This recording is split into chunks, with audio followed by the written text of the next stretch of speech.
الحمد لله والصلاة والسلام على رسول الله وعلى آله وصحبه ومن والاه ثم أما بعد ومن أظلم ممن افترى على الله كذبا أو كذب بآياته إنه لا يفلح الظالمون.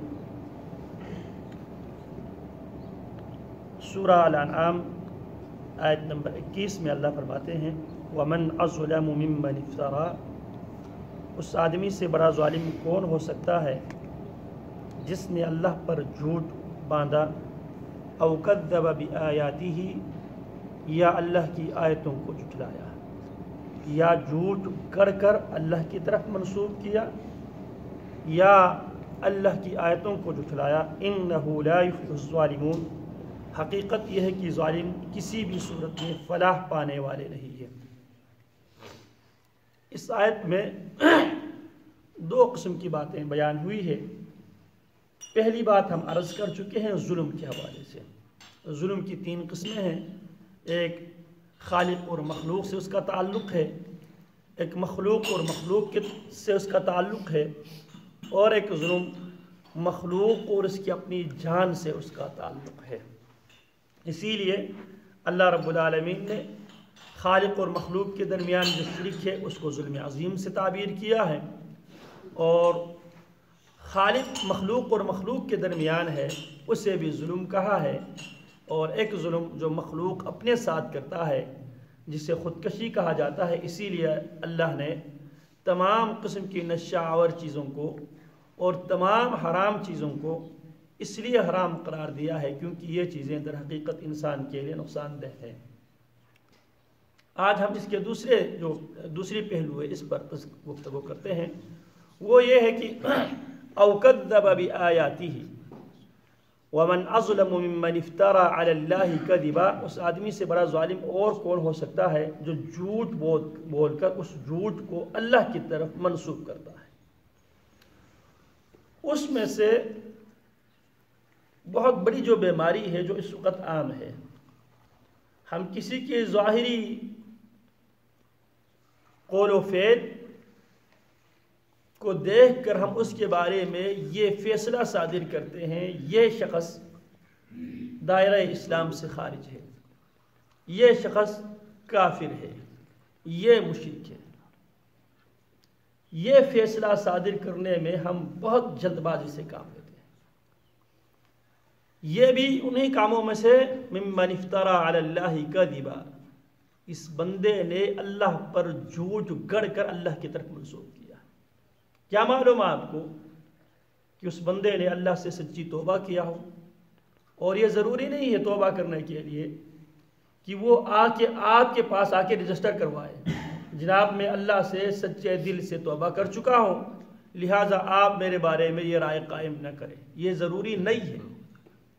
توبہ خالق اور مخلوق کے درمیان ایک سیکرٹ عمل ہے، خفیہ عمل ہے، اور اس کے لیے کوئی لمبے چوڑے ریاضتوں کی ضرورت نہیں ہے. نبی اکرم صلی اللہ علیہ وسلم نے اسی بات کو ہمیں سمجھانے کے لیے آپ علیہ السلام نے گزشتے امتوں کے واقعات کو بیان کیا ہے.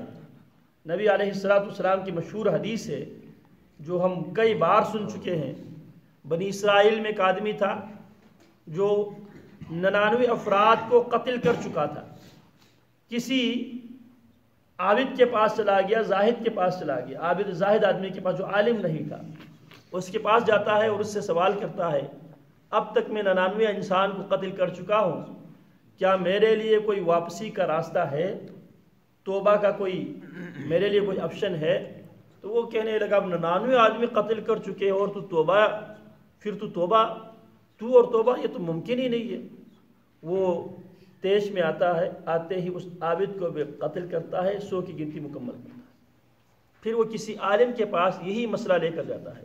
وہ عالم تھا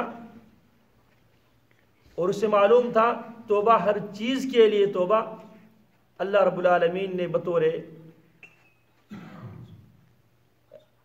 کفارہ رکھا ہے.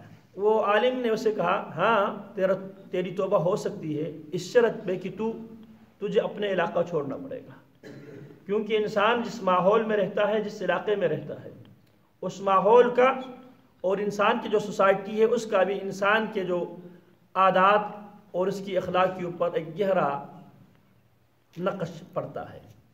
اسے کہا کہ جناب آپ کے لیے توبہ ہے بشرطے کہ آپ اپنے علاقہ چھوڑ کے دوسرے علاقے میں آپ کو شفٹ ہونا پڑے گا، کیونکہ آپ کے علاقے میں سارے لوگ کرمنل لوگ ہیں، سارے مجرم لوگ ہیں، تو یہاں پہ آپ رہیں گے تو چند دنوں کے بعد پھر آپ ان کے ساتھ پھر مل جائیں گے۔ اسی لیے قرآن مجید میں اللہ فرماتے ہیں الاخلاء بعضهم یومئذ عدو الا المتقون، قیامت کے دن دوست کے دشمن ہوں گے سوائے متقین کے۔ اسی لیے جہنمی تمنا کریں گے یا لیتنی اتخذت مع الرسول سبیلا یا لیتنی لم اتخذ فلانا خلیلا، ایک کاش میں فلانا کو اپنا دوست نہ بنا چکا ہوتا۔ تو دوست کا اور ماحول کا انسان کے اوپر بہت گہرا اثر پڑتا ہے، اسی لیے اسلام نے ہجرت کو لازمی قرار دیا۔ اگر آپ کسی ایسے ماحول میں رہ رہا ہو جس ماحول میں کفر اور شرک عروج پر ہو، آپ نے اس ماحول کو چینج کرنا آپ پر فرض ہے۔ خیر، عرض میں یہ کر رہا تھا، تو یہ جو عالی آدمی جب اس کے پاس مسئلہ پوچھنے کے لیے آیا، اور جب اس کے پاس مسئلہ پوچھنے کے لیے آتا ہے اس وقت تک یہ 100 بندوں کو قتل کر چکا تھا، تو عالم نے اسے کہا آپ کے لیے توبہ ہے، اور توبہ اس صورت میں آپ کی توبہ قائم رہ سکتی ہے کہ آپ اپنا علاقہ آپ چھوڑ دیں، فلانا علاقے کی طرف آپ روانہ ہو جائیں، کیونکہ وہ لوگ بہت اچھے لوگ ہیں۔ ابھی اس نے کوئی عمل کیا ہی نہیں ہے، صرف توبہ کیا ہے اور اچھی نیت لے کے وہ اس علاقے کی طرف ہی جا رہے تھے، اسی دوران اس پر موت آ جاتی ہے۔ عذاب کے فرشتے بھی آتے ہیں، رحمت کے فرشتے بھی آتے ہیں۔ عذاب کی فرشتوں کا استدلال یہ ہے کہ یہ 100 انسانوں کے قاتل ہے، اس نے ابھی تک کوئی اچھا عمل کیا ہی نہیں ہے، لہٰذا یہ ہمارا مجرم ہے، اس کو ہم لے کے جاتے ہیں۔ رحمت کے فرشتے بھی آئے، ان کا استدلال یہ تھا یہ اچھی نیت سے جا رہا تھا، یہ توبہ کر چکا تھا، لہٰذا اس کے حقدار ہم ہیں، ہم اس کو لے کے جائیں گے۔ اللہ رب العالمین نے جناب جبریل علیہ السلام کو ان کے درمیان فیصلہ کرنے کے لیے بھیجا۔ جبریل نے دونوں کے درمیان فیصلہ یہ کیا آپ دونوں علاقوں کی پیمائش کریں، اللہ کے فرشتوں کے لیے کوئی مشکل نہیں ہے، فرمانے لگے کہ آپ دونوں علاقوں کو پیمائش کریں، جس علاقے کی طرف یہ زیادہ قریب ہے، اگر یہ اچھے لوگوں کے علاقے کی طرف زیادہ قریب ہے تو رحمت کے فرشتے لے کے جائیں، اگر یہ جس علاقے سے آ رہے تھے اس علاقے کی طرف زیادہ قریب ہے تو عذاب کے فرشتے لے کے جائیں۔ اللہ رب العالمین نے زمین کو حکم دیا، کہا جاتا ہے کہ وہ برے لوگوں کے زیادہ قریب تھے، اللہ رب العالمین نے زمین کو حکم دیا، زمین سکڑ گئی اور تقریباً ایک بالش وہ اچھے لوگوں کے علاقے کے زیادہ قریب نکلے، پھر فیصلہ ہوا رحمت کی فرشتے لے کے جائیں۔ عرض کرنے کا مطلب یہ ہے کہ اس نے کوئی عمل نہیں کیا تھا، ہاں اچھی نیت سے سچی توبہ کر کے وہ جا رہا تھا، تو اللہ رب العالمین نے اس کو رحمتوں میں کیا کر دیا، رحمت کی فرشتوں کا حوالہ کر دیا۔ تو ہم انسان جلد بازی کرتے کسی کے اوپر حکم لگانے کے لیے، اور یہ شرک کے قبیل میں سے ہے، اور ہم یہ حکم کیوں لگاتے ہیں توحید کے نام پہ، اور شرک کے قبیل میں سے یہ عمل ہے۔ قل انما حرم ربی الفواحش ما ظهر منها وما بطن والاسم والبغي وعن تشركوا بالله ما لم ينزل به سلطانا وعن تقولوا على الله ما لا تعلمون، یہ وہ باتیں ہیں جو آپ کے علم میں نہ ہو آپ اللہ کی طرف نسبت کرتے ہیں۔ اللہ نے اس کو توبہ کی توفیق دیا ہے، آپ کا یہ کافر ہے۔ ہاں اگر آپ کو کسی کے بارے میں شک ہے، شبہ ہے، فتویٰ بازی کرنے کی آپ کو اجازت نہیں ہے، جس کے بارے میں آپ کو شک ہے آپ کا دل نہ کرے، آپ اس کی نماز جنازہ نہ پڑھیں۔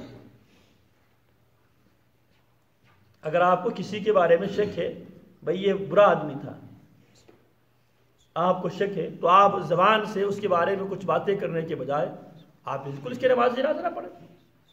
فتویٰ بازی کرنے کی آپ کو اجازت نہیں ہے، کیوں؟ این ممکن ہے مرنے سے پہلے اس بندے نے اللہ سے توبہ کر لیا۔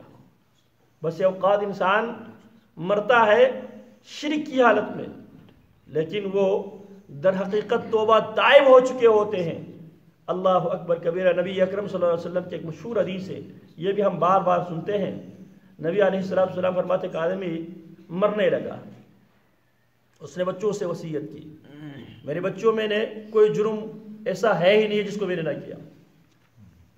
اب مسئلہ یہ ہے میں اتنا بڑا مجرم ہوں، اب میں مر رہا ہوں، اب میری موت کے بعد اب میں نے عذاب سے بچنا ہے، میں نے اللہ کی سزا سے بچنا ہے۔ اب کرنا یہ ہے تم نے میرے مرنے کے بعد فَأَحْرِقُونِي، مجھے جلاؤ۔ نبی علیہ السلام بیان کرتے ہیں فَأَحْرِقُونِي، مجھے جلا دو۔ ثُمَّ اطْحَنُونِي، جلانے کے بعد جو ہڈیاں ہیں ان ہڈیوں کو اچھی طرح پیس لو۔ پھر اس کے بعد ان ہڈیوں کو پیسنے کے بعد تیز آندھی کے انتظار کرو، جس دن تیز آندھی چلے اسی دن اس آندھی میں اس ہوا میں اڑا دو میرے جو پیسے ہوئے جو ہڈیوں کی جو پیسز ہے ان کو کیا کریں، ہوا میں اڑا دو۔ کیوں؟ لَإِن قَدَرَنِي اللَّهُ، اگر اللہ اس بات پر قادر ہو جائے، مجھے اٹھانے پر، زندہ اٹھانے پر اللہ قادر ہو جائے، اللہ مجھے وہ سزا دے گا جو سزا اللہ نے کسی کو دیا ہی نہیں ہوگا۔ خیر وہ مرا، بچوں نے اس کو جلایا، جلانے کے بعد راکھ بنایا، پھر جو راکھ میں جو ہڈیاں رہتی تھی ان ہڈیوں کو پیسا، باریک کر دیا، پھر انہوں نے جس دن تیز ہوا چلی اس دن ہوا میں اس کو اڑا دیا ذرات کو۔ اللہ رب العالمین نے زمین کو حکم دیا۔ یہ سارے نبی علیہ السلام کی حدیث ہے۔ کیوں اللہ کے نبی علیہ السلام نے ایک چیزیں بیان کیا؟ ہمیں بتانے کے لیے آپ نے احتیاط سے کام لینا ہے، اللہ کے معاملات میں مداخلت نہیں کرنا ہے، اللہ کی طرف باتوں کو منسوب نہیں کرنا ہے اپنی طرف سے۔ اللہ نے زمین کو حکم دیا، زمین نے اس کی تمام ذرات کو جمع کر دیا، اللہ نے اس آدمی کو پھر زندہ کیا۔ اللہ اس سے سوال کرتے ہیں یہ کیوں کیا تھا میرے بندہ تو نے؟ کہنے لگا خشیتک یا ربی، اللہ تیرے ڈر کی وجہ سے میں نے یہ کام کر کے آیا تھا، احتیاطی تدابیر۔ آپ اللہ رب العالمین فرماتے ہیں اگر تو نے میری خشیت کے لیے کیا ہے تو میں نے تجھے معاف کر دیا ہے۔ اب یہاں پہ جو عام آدمی یہ دیکھ رہا ہے یہ بندہ لا علمی اور جہالت کی وجہ سے اللہ کے صفت قدیر کے انکار کر رہے ہیں، اور جو اللہ کے قادر اور قدیر ہونے پر انکار کرے وہ کافر ہے۔ جو اللہ کی قدرت کا انکار کرے وہ کیا ہے؟